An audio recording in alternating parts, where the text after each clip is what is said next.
જસદણના Janshakti foundation દ્વારા ટૂંક જ સમયની અંદર સમૂહ લગ્ન થવા જઈ રહ્યા છે. ત્યારે આપણી સાથે જે આયોજક નિકુંજભાઈ રામાણી, તેમની સાથે વાત કરી. નિકુંજભાઈ, સ્ટુડિયોમાં સ્વાગત છે.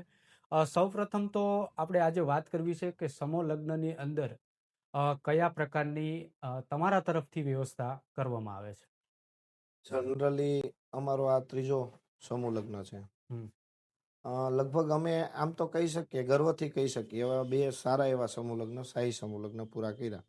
જેમ ઘરે બાપ દીકરીનો જે લગ્નની વ્યવસ્થા કરાવતા હોય એના કરતાં પણ સારી એવી વ્યવસ્થા અમે કરવા માટે તૈયાર છીએ. એના કરતાં પણ વધારે જેટલામાં જેટલી સુવિધા અમે આપી શકીએ એના કરતાં વધારે આપવા માટે અમે અમારી હર હંમેશ તૈયારી રહેલી છે.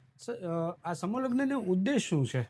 કેમ કે સમૂહ લગ્ન સ્વાભાવિક આપણી ફેમિલીમાં કોઈ પણ આપણો કુટુંબ હોય કે બેન હોય કે ભાઈ હોય, એમના લગ્ન કરવા માટે ઘણી બધી મુશ્કેલી થતી હોય છે. ટાઈમસર જવું કે લેવા આવવું. આમાં તો એક સાથે ઘણા બધા સમૂહ લગ્ન કરી રહ્યા છો તમે. તો કયા પ્રકારની ઉદ્દેશ શું છે અને કયા પ્રકારની વ્યવસ્થા અને કેવું લાગે છે તમને આ પ્રકારે? કોરોના કાળની અંદર અમે જોયું કે સરકારે જે પ્રમાણે ગાઈડલાઈન આપી હતી એ પ્રમાણે 50-50 વ્યક્તિઓના લગ્ન થયા અને ખૂબ સારી વ્યવસ્થાથી પૂર્ણ થયા. ત્યાર પછી અમારું એક ગ્રુપ હતું. અમે એવું નક્કી કર્યું કે ભાઈ આ પ્રકારના સમૂહ લગ્ન આપણે કરીએ. અગાઉ પણ ખૂબ સમૂહ લગ્ન ઘણા વર્ષોથી થતા આવે છે. એમાં દરેક જ્ઞાતિઓના સાથે રહી અને સમૂહ લગ્ન થતા હોય.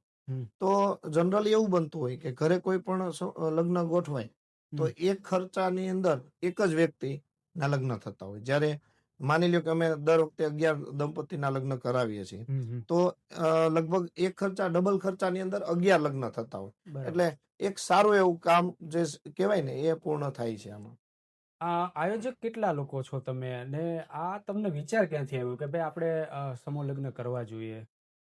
અમારા ટ્રસ્ટ છે જનશક્તિ ફાઉન્ડેશન ટ્રસ્ટ જસદણ, એમની હેડ ઓફિસ જસદણ છે. અમારે 11 ટ્રસ્ટીઓ અને લગભગ 120 જેટલા બધા મળીને સ્વયંસેવકો એ સાથે મળી અને અમે સમૂહ લગ્નનું કામ પૂરું પાડીએ છીએ. આનો ઉદ્દેશ અમે કોરોના કાળની અંદર એક ટિફિન સેવા શરૂ કરી હતી. એ ટિફિન સેવા ખૂબ સફળ રીતે, જ્યારે કહેવાય ને કે એક પિતાનું ટિફિન એનું બાળક એનો દીકરો નહોતો પહોંચાડતો ત્યારે અમે પહોંચાડતા હતા. એ કામ ખૂબ સરળતાથી અને સફળ રહ્યું, સરળ અને સફળ રહ્યું. ત્યારે અમને એમ થયું કે આ એક ગ્રુપ બનાવી અને આગળ વધી, એ ઉદ્દેશથી અમે આગળ વધ્યા. નિકુલભાઈ, પહેલાના લગ્ન સમૂહ લગ્ન થતા હતા, અત્યારે સમૂહ લગ્ન થાય છે. બે વચ્ચે અભિગમ શું છે? અત્યારે પેલા સમૂહ લગ્નમાં એવું હતું કે એક દીકરીના બાપ તરીકે કોઈને સંકોચ થતો હતો કે ભાઈ હું જોડાઈશ તો સમાજની અંદર શું મારી વાત થશે, આજુબાજુના રિએક્શન કેવા છે. જ્યારે અત્યારે એવું થઈ ગયું કે સંકોચ જે છે એ દિવસે દિવસે દૂર થતો ગયો. એટલે સારી રીતે કોઈ પણ વ્યક્તિ સમૂહ લગ્નની અંદર જોડાય છે. આગામી સમયમાં દંપતી વિશે તમે કેવા હેલ્પફુલ થશો? જનરલી સમૂહ લગ્ન કરાવતા હોય એનું એક લગ્ન થઈ જાય એટલે કામ પૂરું થતું હોય, આપણે એવું માનતા હોય. પણ ભૂતકાળના બે સમૂહ લગ્ન થયા એના ઉપરથી અમે કહી શકીએ કે નાના મોટા પ્રશ્નો થાય. અત્યારે આપણે જોઈએ છીએ કે જનરલી 100% કોઈના ઘર સંસાર ચાલતા નથી. ક્યાંક ને ક્યાંક પ્રશ્નો ઉદ્ભવે છે. એની અંદર પણ અમે હેલ્પફુલ થાય છે કે માની લો કે દીકરી તરફથી કોઈ પ્રોબ્લેમ હોય તો એનું સોલ્યુશન પણ એના મા બાપ અને એના પરિવારને સાથે રાખી અને કરીએ. ઘણી વખતે એવું થતું હોય કે દીકરા તરફથી કઈ પ્રશ્ન હોય તો એના મા બાપને સાથે રાખી અને એના પરિવારને સાથે રાખી અને બેયનું કેમ ઘર સંસાર વધારે સુખ શાંતિથી હાલે, એવા કામ માટે પણ અમે લગ્ન પછી પણ અમારી તૈયારી હોય છે અને એવું કરેલું પણ છે. આ બાબતે કોઈ એવો કિસ્સો ક્યારેય બન્યો કે? જનરલી એકાદ કિસ્સો દર વખતે હોય અને હોય જ છે ને. આપણે જોઈએ છીએ કે અત્યારે ડિવોર્સ, જેને છૂટાછેડા કહેવાય, મામૂલી થઈ ગયું. મામૂલી એકદમ શોર્ટ, એમ આજે નક્કી થાય તો કાલે ડિવોર્સ થઈ જાય. એટલે આવા નાના મોટા પ્રશ્નો તો હાલે છે. માં જવાબદાર કોણ હોઈ શકે, તમને શું લાગે છે? તમે કેમ કે ફેમિલીને મળતા હોય ત્યારે તમને થતું હોય કે ભાઈ આમાં જવાબદારમાં તો આમાં જવાબદાર કોઈને ન ગણી શકાય. પણ આમાં જવાબદારી જો આપવી હોય ને, એમ જવાબદાર તરીકે આપવું હોય ને, તો ખાસ કરી દીકરી તરફથી જે દીકરીના પરિવારનો જે સપોર્ટ મળે છે કોઈ પણ નાની નાની બાબતમાં, હું તો એ બાબતને જવાબદાર ગણું છું. કારણ કે દીકરીનો ફોન વારંવાર મા બાપ ઉપર જતો હોય યસ કે મને આ પ્રશ્ન. જ્યારે કોઈ અડચણરૂપ થવા કરતા મા બાપ સહયોગી થાય કે ભાઈ યસ ઈ તો તારો પ્રશ્ન છે, તું સોલ્વ કર, એડજસ્ટ કર, સાથે મળી બધા પ્રશ્નો સોલ્યુશન કરો, તો ઘર સંસાર વધારે સારી રીતે ચાલે. બાકી તો નાની નાની બાબતમાં દીકરીને બોલાવી લે માવતર એની પાસે, તો આ પ્રશ્ન દિવસે દિવસે વધવામાં છે. તમને ક્યારે એવો ફોન આવ્યો કે ભાઈ આવું મને થોડી મુશ્કેલી છે કે આના માટે શું કરવું જોઈએ? નાના મોટા જનરલ અમે તો સમાજની અંદર નાના મોટા કામ કરીએ છીએ, યસ એટલે ક્યાંક ને ક્યાંક આવી રીતે બેસવાનું થતું હોય, કોઈની હારે જવાનું થતું હોય, તો જનરલી આપણે જોઈએ છે કે નાની બાબતમાં ખેંચતાણ વધુ થઈ જાય છે. ત્યારે આપણે એને કહીએ કે ભાઈ આ લેટ ગો કરીને આગળ હાલો, તો ઘણા ઘર સંસાર હાલે છે પણ, અને ઘણા ત્યાંથી સ્ટોપ થઈ અને છૂટાછેડા સુધી પણ પહોંચે છે. શરૂઆતથી જે તમે શરૂઆત કરી સમૂહ લગ્નની, ત્યારથી અત્યાર સુધીમાં કરિયાવરમાં કેવો ફેરફાર કર્યો? કરિયાવરમાં તો દિવસે દિવસે નવી નવી ડિઝાઇન બનતી જાય છે. યસ દાખલા તરીકે નવું ફર્નિચર આવે, નવી ઇલેક્ટ્રિક વસ્તુ આવે, અપડેટ ઇલેક્ટ્રિક વસ્તુ આવે. તો અમારા પ્રમુખ અને અમારા ટ્રસ્ટીઓ બધા એવું વિચારે છે કે જનરલી જે દાનમાંથી રકમ આવે છે અથવા તો કઈ ઘટે છે, તો એમાં સારામાં સારી રીતે ને ઉચ્ચ ગુણવત્તાવાળું સારી કક્ષાનું કોઈ પણ મટીરિયલ આપણે લઈ તો લાંબો ટાઈમ હાલે એ ટાઈપનું મટીરિયલ અમે દર વખતે અપડેટ કરીને સારું આપીએ છીએ. નિકુલભાઈ, સમૂહ લગ્નનું આયોજન કરતા હોય ત્યારે અત્યારે છે ને પ્રી વેડિંગનો જમાનો થઈ ગયો છે. સ્વાભાવિક છે કે બધા પ્રી વેડિંગ કરાવે છે, હા, પણ સમૂહ લગ્નની અંદર જે જોડાય છે એના માટે કોઈ પ્રી વેડિંગ કરવાની સૂચના કે નહીં કરવાની એવી કોઈ સૂચના તમે આપો છો? જનરલ ફોર્મ ભરવા આવતા હોય ને ત્યારે આપણે 1 કલાક બેહવાનું થતું હોય વાલીની હારે, છોકરાના મા બાપ હારે, છોકરીના મા, ત્યારે ચર્ચા થતી હોય ત્યારે આપણે એવું જરૂરથી કહી શકીએ કે સમૂહ લગ્નમાં જોડાવે અમને કઈ વાંધો નથી. અમારે તો કોઈ પણ દીકરી અને ખાસ કરીને માતા અથવા પિતા વિહોણી દીકરી હોય તો એમને અમે અગ્રતા આપીએ છીએ. ત્યારે અમે એવું જરૂર ચોક્કસથી કહીએ છીએ કે પ્રી વેડિંગ નહીં, ફોટોગ્રાફીનો અથવા તો રસમના જે ખોટા ખર્ચા છે યસ એ ઘટાડો.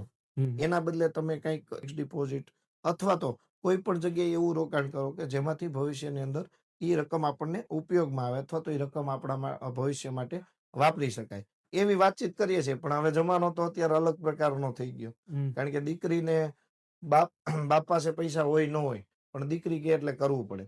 જ્યારે દીકરાની આ જ પરિસ્થિતિ છે. આપણે ઘણી વખતે જોઈએ છીએ કે સારી ને મોંઘી ગાડીઓ લઈ આવે, હવે હપ્તાનું ને એ બધું એડજસ્ટ થાય ન થાય, પણ આ બધું હાલે છે એટલે સમાજની હારે આપણે જોડાઈ જઈએ છીએ. અત્યારે છે ને નિકુલભાઈ, સોનાનો ભાવ સતત વધતો જાય છે. આ બાબતે તમારું શું કહેવું છે? તમારા દંપતી જે લગ્ન કરી સોનામાં ઘણા એવું માને છે કે સોનું લીધું એટલે આપણે એક પ્રકારનું ઇન્વેસ્ટ કર્યું, પણ હું એવું માનું છું કે એ વેસ્ટ ઇન્વેસ્ટ છે. કઈ રીતે? કારણ કે સોનું ઉપયોગમાં તો ક્યારે આવવાનું નથી. આજે આપણે સોનું કઈ પણ લીધું તો લઈને તિજોરીમાં મૂકવાના અથવા તો ક્યાંક લોકર ભાડે રાખીને લોકરમાં મૂકવાના. ભલે જરૂરિયાત છે, સ્ત્રીઓની મનપસંદ વસ્તુ છે, પહેરે વાપરે કોઈ વાંધો નથી, પણ જેને આર્થિક સ્થિતિ ખૂબ નબળી છે એના માટે જેટલી જરૂરિયાત છે એટલું જ સોનું લે, અથવા તો પોતાની આર્થિક સ્થિતિ છે માથે કરીને સોનું લે અને પહેરી અથવા તો ઘરમાં પડ્યું રહે તો એના માટે કોઈ પણ અત્યારે નિકુલભાઈ સમાજને દેખાડવા માટે છે ને ફરજિયાત લેવું પડે છે. સમાજ એવી વસ્તુ છે કે તમે 1 કરોડના ખર્ચે લગ્ન કરશો તોય ફોલ્ટ ગોતશે, અને તમે એના એ લગ્ન 1.5 લાખમાં કરશો તોય ફોલ્ટ ગોતશે. એટલે સમાજની પરવા કર્યા વગર જો માણસ પોતાની રીતે પોતે જેટલો સક્ષમ છે એ પ્રમાણે હાલે તો ખૂબ સારી રીતે અને ભવિષ્યની સારી જિંદગી જીવી શકે. તમને શું લાગે, આ મોંઘવારી પ્રમાણે સમૂહ લગ્ન તરફ તમામ લોકોએ વળવું જોઈએ? કેમ લાગે? હા, વળવું જોઈએ. હું એવું નથી કહેતો કે બધા સમૂહ લગ્નમાં જોડાય, પણ માની લ્યો કે કોઈ પણ એક્ઝામ્પલ તરીકે કોઈ પરિવાર છે તો એ પરિવારની જ ખાલી 2-3 દીકરી ભેગી થાય, એ પરિવારના જ 2-3 દીકરા સાથે મળી અને એ જોડાય તો એમનો ખર્ચો એક ખર્ચામાં 3-4 પ્રસંગ ઉકલી જાય. તો અને બીજી વસ્તુ એ પણ છે કે ત્યાં દોડાદોડીમાં એક્સિડન્ટ ને ઘણા બધા પ્રશ્નો ઉદ્ભવે છે, તો એનો ખૂબ નિકાલ થઈ જાય. નિકુલભાઈ, સૌથી મોટો પ્રશ્ન, કોઈ પણ વ્યક્તિને છે ને સમૂહ લગ્ન કરવા હોય ને ત્યારે છે ને સમાજ લેવલે નડતું હોય છે કે જે સમાજ લેવલે સમૂહ લગ્નમાં જોડાતા નથી. આ બાબતે શું કહેવું છે? ઘણા બધા એવા પરિવાર છે કે પોતાને સમૂહ લગ્ન પરિવાર તરફથી તો કરવા છે, પણ સમાજના લેવલે મોટાપણના હિસાબે એ સમૂહ લગ્ન નથી કરી શકતા, નથી જોડાઈ શકતા. કોઈ પણ સારું કામ કરવું હોય, હું એવું મારું પોતાનું અંગત મંતવ્ય છે, બધાના મંતવ્યો અલગ અલગ હોય. સારા કામમાં જોડાવવું હોય ને એમાં કોઈની પરવા કરવી જોઈએ નહીં. સમૂહ લગ્નમાં જોડાવવું એક સારી બાબત છે. ઘણાય આપણે ભૂતકાળમાં પણ સાંભળેલું છે. મોટા ઉદ્યોગપતિના દીકરીના લગ્ન હોય તો એની સાથે એ ગરીબ મા બાપની દીકરીઓના પણ સાથે લગ્ન કરે થતા છે. હોય ઉદ્દેશ એવો આપે છે કે છે ભાઈ મારી બરાબર. દીકરીના ખર્ચામાં મેં 5 દીકરીઓ પરણાવી. ભણાવી તો સમાજમાં આગેવાનો છે, ખૂબ આર્થિક સ્થિતિ ખૂબ જેને સારી છે, એ આવી રીતે પહેલ કરે તો નાના અને જે સંકોચમાં છે અથવા તો જેને સમાજનો ડર છે, સંકોચ છે, બીક છે, એ બીક ઓટોમેટિક નીકળી જાય અને લોકો સમૂહ લગ્ન તરફ જોડાશે. નિકુલભાઈ, તમારા જે ફાઉન્ડેશન છે તેમના દ્વારા સમૂહ લગ્ન ટૂંક સમયમાં આવી રહ્યા છે. તેમની તારીખ કોઈ જાહેર કરી છે કે કેટલા તારીખે છે અને એટલા લોકો જોડાવાના છે? આ બાબતે કોઈ ચર્ચા? અમારા આવનાર ત્રીજા સમૂહ લગ્ન જે છે એ 10/5/2026 ના રોજ યોજાવાના છે. એના ફોર્મ ભરવાનું શરૂ છે. અત્યાર સુધીમાં લગભગ 6-7 ફોર્મ ભરાઈ ગયા છે અને ઇન્ક્વાયરી પણ ખૂબ છે. એમાં અમે અમારા જે ક્રાઇટેરિયા છે એ પ્રમાણે અમે ધીમે ધીમે દંપતીને લઈએ છીએ. હવે આ ફોર્મ ભરવાની તારીખ છે ને 28/2/2026 જે છે એ છેલ્લી તારીખ છે. યસ. જનરલી એવું થતું હોય કે અમારો એક ફિક્સ એરિયા છે કે ભાઈ 11 દંપતી અમે લઈએ છીએ. 11 દંપતી કમ્પ્લીટ થઈ ગયા બાદ એનો કરિયાવરનો બધો સામાન ને એ અમે ગુણવત્તા જેમ આપણે અગાઉ વાત થઈ એમ સારી એવી લઈ અને એ પ્રમાણે કરીએ છીએ. ત્યારબાદ એની કંકોત્રી છાપવાની, કંકોત્રી આપવાની, જે દાતારો છે એમને આમંત્રણ આપવાનું, એમના નામ, એ બધું અમે મુખ્ય મહેમાનો કોણ છે એ બધું અમે ધીમે ધીમે નક્કી કરીએ છીએ. એટલે છેલ્લી તારીખ જે અમારી ફોર્મ ભરવાની છે એ 28/2/2026 છે. અમારા સમૂહ લગ્ન 10/5/2026 ના રોજ યોજાવાના છે. જે અમે દર વખતની જેમ આટકોટ જસદણની વચ્ચે સારી એવી સ્પેસ વાળી જગ્યા હોય ત્યાં ગોઠવણી કરીએ છીએ. લગ્ન જ્યારે તમે પહેલી વાર તારીખ લીધી ને ત્યારે તમારા કોઈ મિત્ર એવું કીધું કે આ તારાથી નહીં થાય એમ? જનરલી શું હોય કે કોઈ પણ કામ કરતા હોય ત્યારે આપણી આજુબાજુમાં આપણા ખાસ હિતેક્ષુ હોય આપણને કહેતા હોય કે ભાઈ સમૂહ લગ્ન કરવું એ બહુ અઘરી વસ્તુ છે.